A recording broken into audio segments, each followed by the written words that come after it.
Now children, I will teach you the chemical properties of bases. You know, when bases react with acids, they give you salt and water. That's one fact you all know. Now point is, we know that only HCl, sulfuric acid, etc. are acids. Children, as we know, metallic oxides are bases or basic in nature. Similarly, non-metallic oxides like CO2 and SO2, they are acidic in nature. I repeat, as we know, metallic oxides are basic in nature. These non-metallic oxides, CO2, SO2, SO3, etc., these are acidic in nature. So when they react with bases, they have to give us salt and water as expected. So I'm showing the reaction. 2NaOH plus CO2 gives you Na2CO3 and H2. One reaction. Similarly children, had it been SO2, so 2NaOH plus SO2 gives you Na2SO3 plus H2. That's one property. So similarly children, what they are writing in a book? They are writing in a book that strong alkalis when they react with strong alkalis when they react with acids, they give you salt and water.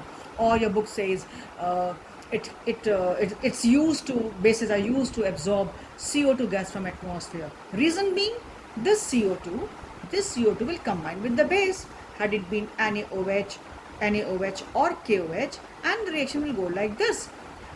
It is Na2CO3. It could have been K2SO3 or K2CO3 depending upon what reactants we have taken.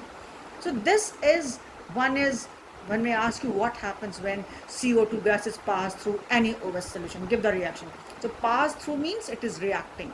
So you have to react it and write the reaction. One fact. Or one may ask you, name a compound which can be used to absorb CO2 gas or SO2 gas. So you name alkalis or bases, and why not go for strong? So strong ones are NaOH and KOH. So you can give examples. NaOH and KOH can absorb CO2 gas from the atmosphere, right children? So one can ask you this way. Second is, when you have any hydroxide, calcium hydroxide, I just took one example, and reacts with acid HCl or H2SO4, it has to children give you corresponding salt CaCl2, NH2O, CaSO4, NH2O, depending upon the acid we had taken. If I took H2O4, I got CaSO4. If I took HCl, I got CaCl2 children. So this is how we have got the reactions, some reactions of the bases, these simple ones.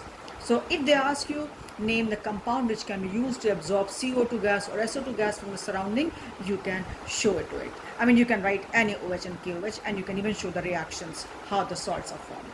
So the forms in which questions will be put up to you can be different, but answer, is directly or indirectly based on the reaction of acid and the base. Here acid is the non-metallic oxide, not in the form of HCl or H2SO4.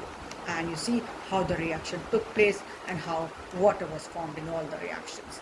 So children, we stop here. The remaining properties, again, it's a very important portion of that chemical properties. So we will study in my next video. Okay, fine. Thank you children.